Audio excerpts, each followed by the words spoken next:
भूतिया हवेली का राज। गांव के बाहर घने जंगलों के बीच एक पुरानी हवेली खड़ी थी। लोग कहते थे कि वहां जाने वाले कभी लौटकर नहीं आते।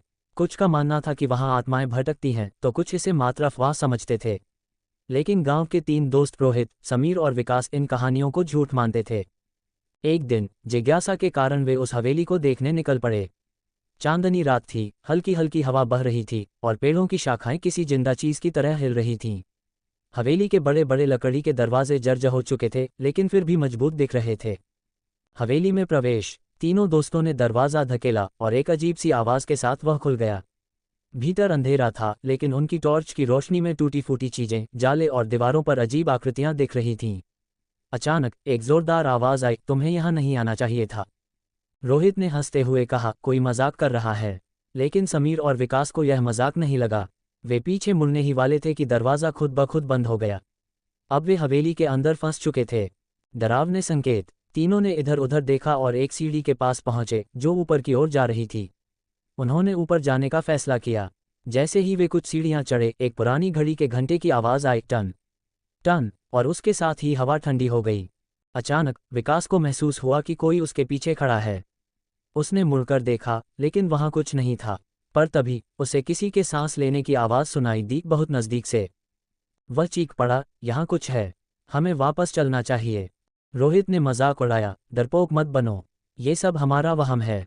लेकिन जैसे ही उन्होंने आगे बढ़ने की कोशिश की, एक सड़ा गला हाथ अंधेरे से निकलकर रोहित की कलाई पकड़ लिया।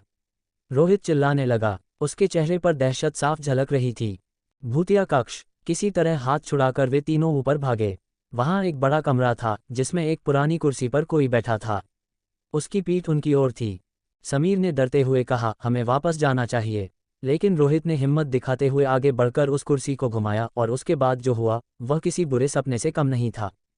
कुर्सी पर एक बिना आंखों वाला डरावना चेहरा था, जिसकी खाल झुलसी हुई थी। जैसे ही उसने मुंह खोला, उसके अंदर से कई भयानक आवाजें गूंजने लगीं। उसकी काली गहरी आंखों के गड्ढे से खून टपक रहा था। मौत का साया। अचानक कमरे के चारों ओर खून टपकने लगा। हवेली की दीवारें हिलने लगीं और जमीन दरकने लगी।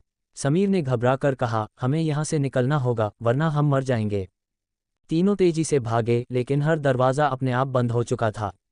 तभी हवा में एक खौफनाक चीख गूंजी, अब तुम यहाँ हमेशा रहोगे।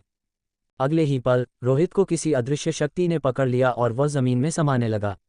वह दर्द से चिल्ला रहा था, लेकिन समीर और विकास उसकी मदद नहीं कर सके। कुछ ही सेकंड में रोहित पूरी तरह गायब हो चुका था। भागने की कोशिश। समीर और विकास पूरी ताकत से दौड़ने लगे। वे हवेली के मुख्य दरवाजे पर पहुंचे, लेकिन वह अब भी बंद था। तभी एक आवाज़ आई, तुम्हें छोड़ दूंगा, लेकिन इसकी कीमत चुकानी होगी। डर के मारे दोनों ने हामी भर दी।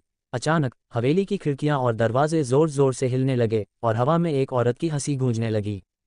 फिर दरवाज़ा खुला और वे दौड़कर बाहर निकल गए। भयावह अंत। गांव पहुंचने के बाद वे रोहित को ढूंढने की कोशिश करने लगे, लेकिन उसका कोई पता नहीं चला। कुछ दिन बाद विकास ने सपना देखा कि रोहित उसे बुला रहा है, मुझे बचा लो।